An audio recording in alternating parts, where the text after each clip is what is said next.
ये पैगाम है भारत के हर कंटेंट क्रिएटर के नाम।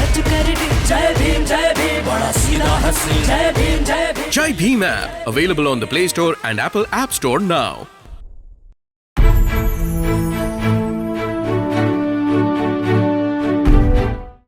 जय भीम, नमस्कार। आप देख रहे हैं दिल्ली दस्तक। उत्तर प्रदेश का चुनाव अपने आखिरी चरण की तरफ बढ़ चला है। आखिरी के 3 चरणों के चुनाव बाकी हैं। इस बीच में अब भी मनुवादी मीडिया से लेकर तमाम जातिवादी विश्लेषक तक बहुजन समाज पार्टी को सबसे पीछे बता रहे हैं। लेकिन ऐसा करके तमाम लोग बहुजन समाज पार्टी की ताकत को नजरअंदाज कर रहे हैं, क्योंकि जब आप बहुजन समाज पार्टी के चुनावी इतिहास को देखेंगे तो यह साफ नजर आएगा कि बहुजन समाज पार्टी का जो वोट प्रतिशत है उसमें 3 से 5% वोट जुड़ते ही उत्तर प्रदेश की राजनीति अपने अलग रंग में नजर आ सकती है और समाजवादी पार्टी और भाजपा का सत्ता हासिल करने का समीकरण गड़बड़ा सकता है। आप देखिए यह रिपोर्ट। 1984 में बसपा के गठन होने के बाद 1993 के पहले चुनाव को छोड़ दें तो बसपा का वोट प्रतिशत 20 से 25% के बीच बना रहा। यही बसपा की असली ताकत है। साल 2007 में 30.43% वोट के साथ बसपा 206 सीटें लेकर पूर्ण बहुमत की सरकार बना चुकी है। यानी साफ है कि बसपा के कैडर वोट में 5 से 10% वोट जुड़ते ही बसपा बड़ा चुनावी लड़फेर करने में सक्षम है। बसपा के चुनावी आंकड़ों के इतिहास को देखें तो यह साफ ही हो जाता है। अपने पहले चुनाव में 1993 में बसपा ने सपा के साथ मिलकर चुनाव लड़ा था। उसका वोट प्रतिशत रहा 11.12%। इस चुनाव में बसपा 164 सीटों पर ही चुनाव लड़ी थी और 67 सीटें जीती थी। 1996 में हुए चुनाव में बसपा अकेले लड़ी और एक बार फिर 67 सीटें जीतने में कामयाब हुई। वोट प्रतिशत 11.12 से बढ़कर 19.64 हो गया। 2002 के चुनाव में 23.06% वोट लेकर बसपा 98 सीटें जीतने में कामयाब रही। ऐसे ही साल 2007 में बसपा ने बाजी पलटते हुए 206 सीटों पर कब्जा कर लिया और अपनी पूर्ण बहुमत की सरकार बनाई। इस चुनाव में बसपा को 30.43% वोट मिला था। साल 2012 के चुनाव में बसपा हालांकि 206 से 80 सीटों पर आ गई, लेकिन उसका वोट प्रतिशत 25.95 बना रहा। इसी तरीके से साल 2017 के चुनाव में बसपा सीटों के मामले में अपने गठन के बाद सबसे बुरे दौर में आ गई और 19 सीटों पर पहुंच गई। हालांकि तब भी बसपा का वोट प्रतिशत 22.24 बना रहा। यहां यह ध्यान देना होगा कि 2017 में बीजेपी की लहर के बावजूद बसपा को मिले 22.24% वोट यह साफ करते हैं कि बसपा कभी भी बाजी पलटने की हैसियत में रहती है। उस चुनाव में बसपा के कोर वोटर का बहुत छोटा हिस्सा भी बीजेपी की तरफ चला गया था, जो इस चुनाव में फिर से लौटता हुआ नजर आ रहा है। ऐसे में अगर इस बार उसका वोट प्रतिशत 22% से बढ़कर 25% पहुंच गया तो बड़ा उलटफेर हो सकता है। और ऐसा होना असंभव नहीं है, क्योंकि उत्तर प्रदेश में बहुजन समाज पार्टी के जब आप चुनाव को देखते हैं तो 3 वजहें ऐसी हैं जिससे कहा जा सकता है कि उत्तर प्रदेश में बहुजन समाज पार्टी मजबूती से खड़ी है। और खास तौर से पूर्वांचल के हिस्से में जब चुनाव पहुंच गया है तो वहां पे स्थिति काफी रोचक है। पहली जो बात है जो बहुजन समाज पार्टी के पक्ष में जाती है कि बहुजन समाज पार्टी ने अपनी आधी सीटों पर 1 साल पहले ही अपने कैंडिडेट घोषित कर दिए थे और उन्हें काफ़ी वक्त मिला जनता के बीच में जाने का, उनका जो कैडर वोट है उनके बीच में जाने का। दूसरी बात यह है जो बहुजन समाज पार्टी के पक्ष में जाती है कि बसपा ने इस बार उन प्रत्याशियों को टिकट दिया है जो चुनाव जीतने में सक्षम है।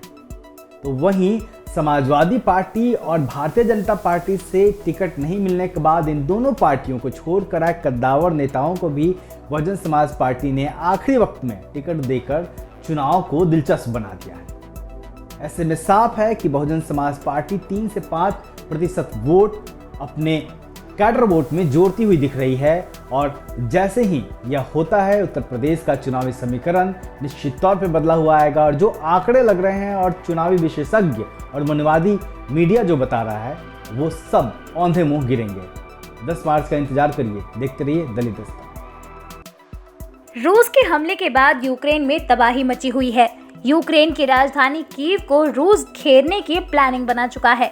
दूसरी तरफ यूक्रेन के राष्ट्रपति वोलोदिमीर ज़ेलेंस्की बेबस नजर आ रहे हैं और यूएस के राष्ट्रपति बाइडेन ने भी हाथ खड़े कर लिए हैं। इस पर ज़ेलेंस्की ने कहा है कि रूस से लड़ाई में उनको अकेले छोड़ दिया गया है। उन्होंने दावा किया है कि रूसी हमले में यूक्रेन के 137 लोगों की मौत हो गई है, वहीं 316 लोग जख्मी हैं। यूक्रेन रूस के खिलाफ जंग लड़ने के लिए सेना को एकजुट भी कर रहा है। दरअसल यूक्रेन के गृह मंत्री एंटोन ज़ेलेंस्को ने बताया है कि कीव में सुबह से कुल 6 धमाके हो चुके हैं। उनके मुताबिक ये धमाके क्रूज और बैलिस्टिक मिसाइलों से किए गए। आगे कहा गया है कि कार्रवाई करते हुए रूस का एक विमान भी गिराया गया है। तो वहीं बाइडेन ने अपने संबोधन में कहा है कि यूक्रेन को अपनी लड़ाई खुद लड़नी होगी और अमेरिका वहां अपनी सेना नहीं भेजेगा। अमेरिका ने कहा कि उसके प्रतिबंध रूस को वैश्विक वित्तीय प्रणाली से अलग कर देंगे। इस मामले पर चर्चा के लिए अमेरिकी राष्ट्रपति जो बाइडेन आज नाटो सदस्यों के साथ वर्चुअल मीटिंग करेंगे। बता दें, यूरोपियन यूनियन ने रूस पर नए प्रतिबंधों का ऐलान कर दिया है। इसका असर बैंकिंग सेक्टर, राज्य के स्वामित्व वाली कंपनियां, ऑयल रिफाइनरी इंडस्ट्री और प्रौद्योगिकी निर्यात पर 70% तक पड़ेगा। रूस के डिप्लोमेट और बिजनेसमैन को अब EU वीजा नहीं मिलेगा। वहीं अब जो सभी देशों, खासकर अमेरिका ने जहां युद्ध में यूक्रेन को अकेला छोड़ दिया है, तो वहीं यूक्रेन ने रूसी सैनिकों से लड़ने के लिए आम नागरिकों को भी हथियार दिए हैं। दूसरी तरफ यूक्रेन पर हमले के खिलाफ रूस के विभिन्न शहरों में प्रदर्शन हो रहे हैं। रूसी पुलिस ने यूक्रेन के खिलाफ हमले का विरोध कर रहे 1700 प्रदर्शनकारियों को हिरासत में ले लिया है। यूक्रेन की तरफ से गुजारिश के बाद पीएम मोदी ने रूसी राष्ट्रपति पुतिन से जोर देकर कहा है कि बातचीत के जरिए ही कोई हल निकाला जा सकता है। इसके अलावा पीएम मोदी ने पुतिन के सामने भारतीयों की सुरक्षा का मुद्दा भी उठाया है। फिलहाल सभी देश सिर्फ यही दुआ कर रहे हैं कि ये युद्ध रुक जाए, क्योंकि इस युद्ध का परिणाम रूस और यूक्रेन के साथ साथ पूरी दुनिया को झेलना होगा, जो बहुत बुरा होगा।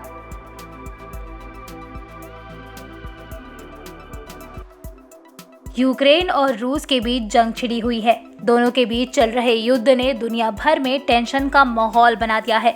ऐसे में सभी की नजरें रूस और यूक्रेन पर जमी हुई हैं। रूस के राष्ट्रपति व्लादिमीर पुतिन को तो सभी जानते हैं, लेकिन क्या आपको पता है कि यूक्रेन के राष्ट्रपति व्लादिमीर ज़ेलेंस्की कौन है और पहले वो क्या काम करते थे? आइए हम आपको बताते हैं। व्लादिमीर ज़ेलेंस्की ने 2019 में राष्ट्रपति के रूप में यूक्रेन की कमान संभाली थी। राष्ट्रपति बनने से पहले व्लादिमीर ज़ेलेंस्की एक एक्टर और कॉमेडियन हुआ करते थे। 17 साल की उम्र में ज़ेलेंस्की ने KVN नाम की लोकल कॉमेडी कंपटीशन की टीम को ज्वाइन किया था। इसके बाद उन्हें यूक्रेन की टीम ज़ापोरिज़्या कार्वी री ट्रांसिट में परफॉर्म करने का मौका मिला। इस टीम ने KVN की मेजर लीग में परफॉर्म किया था और 1997 में जीत हासिल की थी। इसी साल यानी 1997 में ज़ेलेंस्की ने क्वार्टर 95 नाम की टीम बनाई थी। 1998 से 2003 तक इस टीम ने मेजर लीग में हिस्सा लिया था और यूक्रेन की KVN लीग की सबसे ज़्यादा कमाई करने वाली टीम बनी। 2003 में क्वार्टर 95 ने यूक्रेन के टीवी चैनल 1+1 के लिए टीवी शोज प्रोड्यूस करने शुरू किए थे। 2005 में इस टीम ने यूक्रेन के दूसरे चैनल इंटर के साथ काम करना शुरू किया। साल 2008 में उन्होंने feature film love in the big city और love in the big city 2 में काम किया था। 2012 में उनकी फिल्म ज़ेलेंस्की वर्सेस नेपोलियन रिलीज हुई थी। इसी साल उनकी हिट फिल्म 8 फर्स्ट डेट्स भी आई थी। उन्होंने ऑफिस, रोमांस और ओवरटाइम जैसी फिल्मों में भी काम किया। 2010 से 2012 तक ज़ेलेंस्की टीवी चैनल इंटरनेट के बोर्ड मेंबर और जनरल प्रोड्यूसर रहे।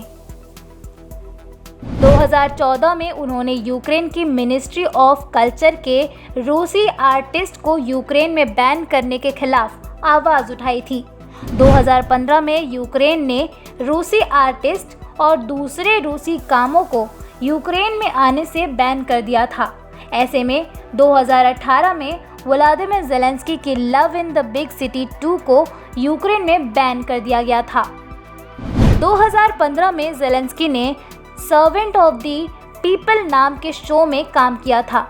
दिलचस्प बात यह है कि इस शो में ज़ेलेंस्की ने यूक्रेन के राष्ट्रपति का रोल निभाया था। 2017 में आई उनकी सीरीज स्वाति यूक्रेन में बैन हो गई थी। ये बैन मार्च 2019 में हटा दिया गया था। व्लादिमीर ज़ेलेंस्की ने ज़्यादातर रूसी भाषा में प्रोडक्शन में काम किया है। उनकी पहली यूक्रेन भाषा की film I you he she थी। इस फिल्म की स्क्रिप्ट को पहले यूक्रेनी भाषा में लिखा गया था, फिर एक्ट्रेस एंगे ग्रूडाइटे के लिए रूसी भाषा में इसका अनुवाद किया गया था। बाद में यूक्रेनी भाषा में इसकी डबिंग भी हुई थी।